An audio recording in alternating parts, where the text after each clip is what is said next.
여러분 안녕하십니까? 11월 11일 수요일 뉴스투데이 강원입니다. 춘천 캠프페이지 반환 부지 개발이 오염된 토양 처리 때문에 또다시 발목이 잡히면서 늦어질 가능성이 높아졌습니다. 국방부가 민간 검증단 활동 범위를 제한하자 춘천 시민단체가 합의사항 위반이라며 참여 자체를 거부하고 나섰습니다. 박민기 기자가 보도합니다. 춘천 캠프페이지 토양 오염 처리에 대한 국방부와 춘천시 범시민대책위원회 간 합의각서가 처음 공개됐습니다. 지난 5월 기준치의 6배가 넘는 오염 토양이 검출된 이후 체결한 합의각서로 한 달 뒤 땅속에서 발견된 수십 개 기름통 등 캠프페이지 내 모든 토양 오염에 적용되는 문서입니다. 합의각서에는 3개 기관단체와 환경부가 민간 전문가 9명을 추천해 춘천 캠프페이지 반환 부지에 대한 토양 오염 실태 조사를 실시한다는 내용입니다. 그런데 민간 검증단 운영을 위한 세부 규칙을 합의하는 과정에서 범시민대책위가 참여 거부를 선언하고 나섰습니다. 국방부가 민간 검증단의 활동 범위를 제한하는 항목을 삽입하자 모든 토지에 오염을 확인해야 한다는 당초 합의를 어겼다는 입장입니다. 기존에 조사했던 지역만 한다라고 하는 거에 대해서 저희 범계에는 응계를 하고 있는 것입니다. 애시당초 처음부터 미군의 의도대로 조사했던 대로 지금 또 가고 있는 거 아닌가. 특히 환경부가 지정하는 위원회가 오염 토양 처리 비용과 방법을 결정하는 등 일방적인 조항이라고 항의하며 미군부대 관련 전국 대책위와 연대해 대응 수위를 높이겠다고 밝혔습니다. 오염 물질로 가득한 부지로 인한 춘천 시민의 피해에 대한 사과와 배상은커녕 은폐와 책임, 전가에 몰두하는 국방부의 강력한 유감을 표명한다. 지난 2007년 미군으로부터 캠프페이지를 반환받은 뒤 2012년까지 210억 원 이상이 투입된 토양 오염 정화 작업의 한계도 언급했습니다.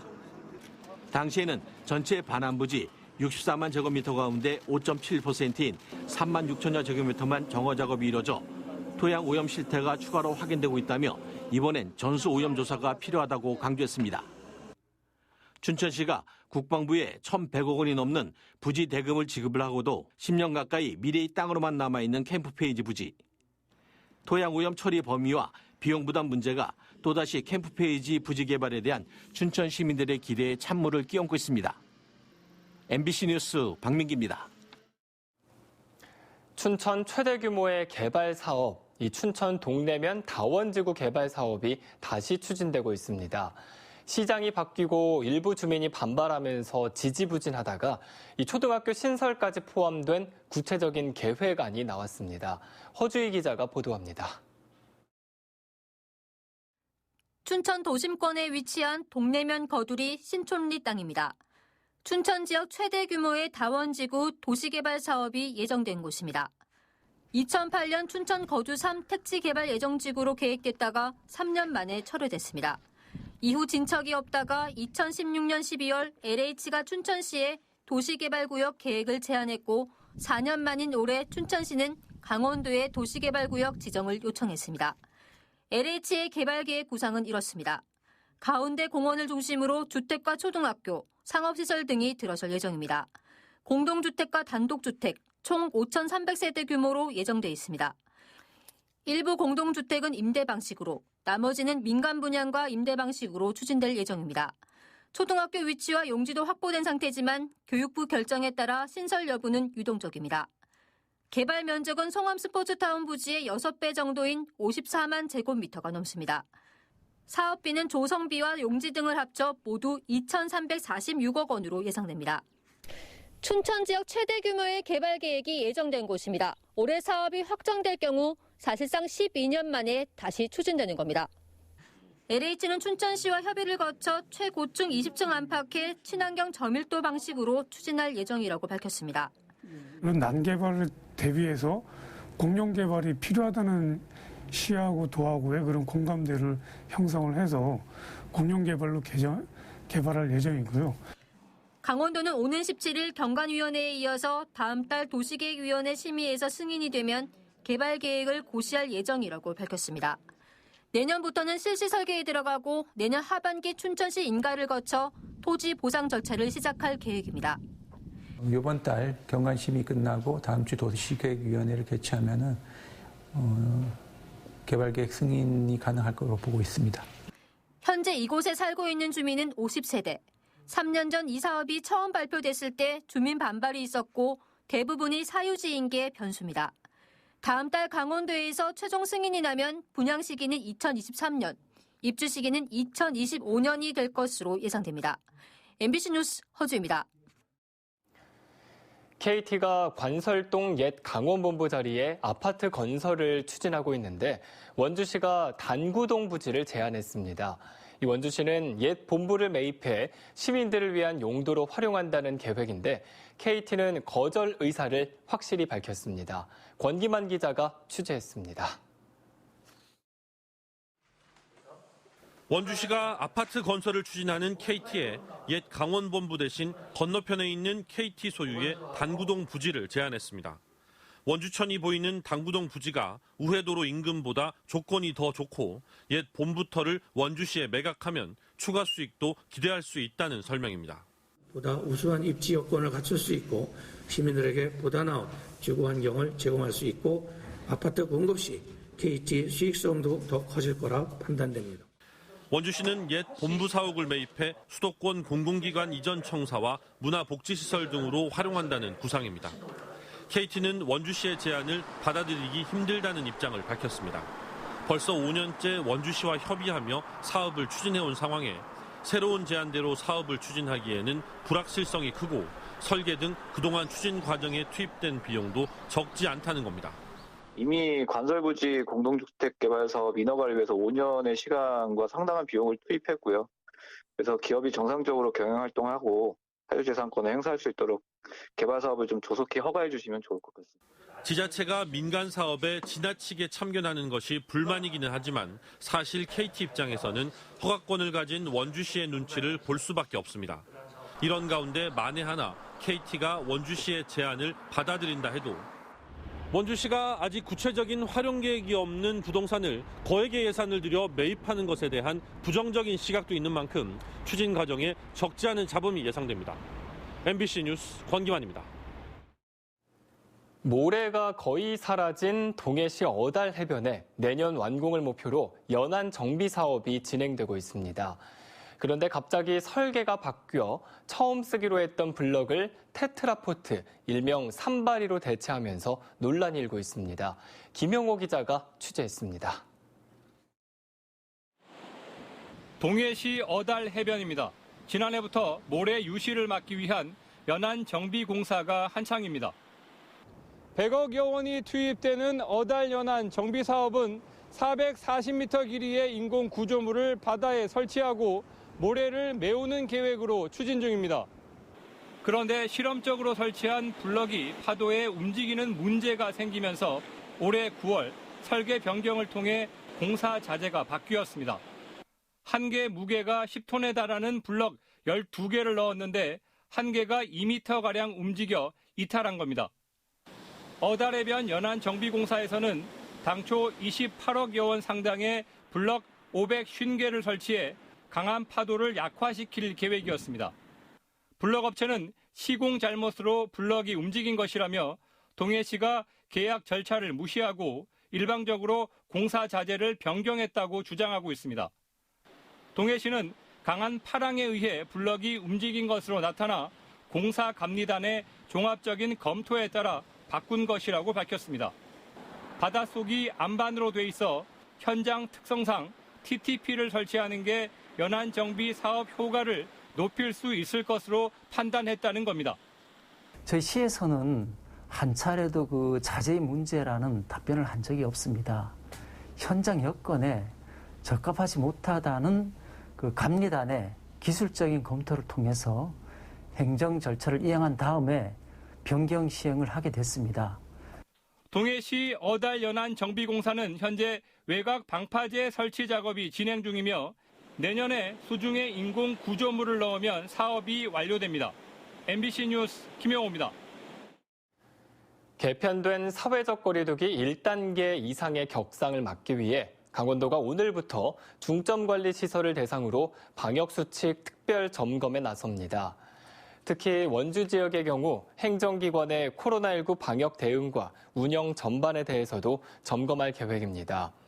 강원도는 150제곱미터 이상의 식당과 카페의 경우 테이블 간 1m 거리두기나 뛰어앉기 등 시설별 방역수칙 이행 실태를 집중 점검하고 미준수 사항에 대해서는 과태료를 물릴 방침입니다.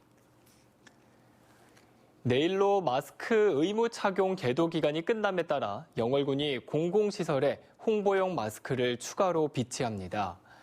지난 9월 마스크 의무 착용 시설에 덴탈 마스크 10만 장을 지급한 데 이어 마스크 5만 장을 각 읍면 민원실과 박물관, 복지시설 등 공공이용시설에 추가로 배포했습니다. 또 오는 13일부터 공공시설에서 마스크를 쓰지 않아 적발되면 개인은 10만 원 이하, 시설 운영자는 300만 원 이하의 과태료를 내게 됩니다. 정부의 상생 일자리 사업으로 선정된 횡성 이모빌리티의 성공 추진을 위한 심포지엄과 간담회가 마련됐습니다. 강원도와 횡성군, 강원연구원 등은 어제 횡성문화원에서 심포지엄을 열고 상생형 지역 일자리 추진 현황과 사업 계획을 점검하고 이 모빌리티 생태계 구축을 중심으로 한 강원도 발전 방안을 논의했습니다. 오늘은 횡성군이 상생 일자리 참여 기업 6곳과 간담회를 열어 투자와 사업 계획에 따른 이전 협의를 벌일 예정입니다. 가톨릭 관동대가 내년 학기부터 창업대학원을 운영합니다. 가톨릭 관동대에 따르면 중소벤처기업부가 창업대학원을 신설할 대학을 공모했는데 가톨릭 관동대를 포함한 4개 대학이 선정됐습니다. 가톨릭 관동대는 정원 15명의 석사 과정으로 기술 창업과를 신설해 빅데이터와 인공지능을 특화 분야로 육성할 계획입니다. 강릉 경포해수욕장이 올해 코로나19 방역관리 우수해수욕장으로 선정됐습니다. 해양수산부가 방역과 안전, 환경관리 등 항목에 대해 종합평가를 실시한 결과 경포해수욕장은 입장객 출입관리와 거리두기 홍보, 야간 취식 금지 등을 적극 이행한 점이 좋은 평가를 받았습니다. 강릉 경포를 비롯해 전남 해남 송호와 완도 신지 명사십리 등 방역관리 우수해수욕장 3곳은 각각 국비 1억 원과 함께 100만 원의 포상금을 받게 됐습니다.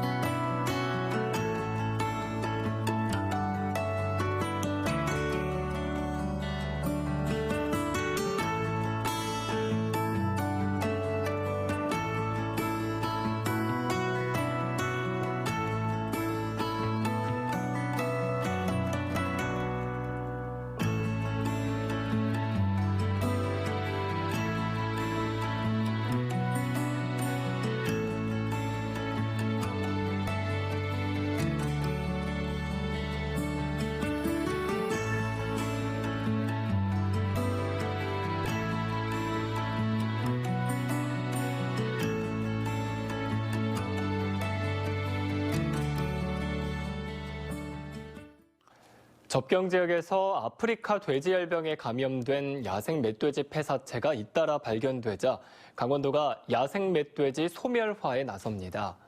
강원도는 야생 멧돼지 포획 전략회의를 열고 아프리카 돼지열병의 지속적인 확산과 춘천 북부 남하에 따른 대책을 논의했습니다. 이와 함께 오늘부터 20일까지 엽사 4,000명을 공개 모집해 멧돼지는 무제한, 고라니는 10,000마리를 목표로 포획하기로 하고 포획 포상금은 전국 최고 수준인 멧돼지 1마리에 50만 원, 고라니 10만 원으로 정했습니다. 강원도가 추진한 건축 교통 분야 민간 보조 사업이 대부분 미흡 평가를 받은 것으로 나타났습니다. 도의회 경제건설위원회가 강원도 건설교통국을 대상으로 한 행정사무감사에서 지난해 진행한 9개의 민간 보조 사업 가운데 강원 건축문화재 지원을 제외한 8개 사업이 강원도 평가에서 모두 미흡 판정을 받았습니다. 이들 사업은 대부분 교통안전 문화운동 전개 사업으로 올해도 모두 지원 대상에 포함되면서 지난해에 이어 1억 원이 넘는 예산이 지원됐습니다. 강원도 일반 국도에 설치된 도로 조명이 크게 부족한 것으로 나타났습니다. 소병훈 국회의원이 국토교통부에서 받은 자료에 따르면 전국 일반 국도 중 조명 설치 구간은 23%에 달하고 있지만 강원도가 위임 관리하는 국도의 조명 설치는 7.5%에 불과했습니다. 또 강릉 국토관리사무소가 관리하는 구간의 조명 설치율은 8.7%로 나타났습니다. 소병훈 의원은 운전자의 안전한 야간 운전을 위한 조명 시설 확대에 국토부가 대책을 마련해야 한다고 강조했습니다. 평창 알펜시아 리조트가 올해 역대 최고의 분양 실적을 달성했습니다. 강원도 개발공사에 따르면 올해 알펜시아 리조트의 분양 실적이 835억 원을 기록해 지난 2007년 분양 개시 이후 가장 높은 분양 실적을 보였습니다. 분양 상품별로는 회원제 골프장 골프 회원권이 588억 원, 호텔 247억 원, 콘도 247억 원입니다. 도개발공사 관계자는 역대 최고의 분양 실적으로 현재 추진 중인 알펜시아 매각에도 청신호가 켜졌다고 말했습니다. 강원대학교가 교육부와 한국교육학술정보원이 주관하는 권역별 대학 원격교육지원센터 설치 사업에 선정됐습니다. 이번 사업은 포스트 코로나 시대의 원격교육 활성화와 미래교육 체제 전환에 대비한 대학교육 경쟁력 강화 지원 사업입니다. 강원대는 한림성심대와 컨소시엄을 이루어 최종적으로 선정됐습니다. 이상으로 뉴스투데이 강원을 마칩니다. 시청해주신 여러분 고맙습니다.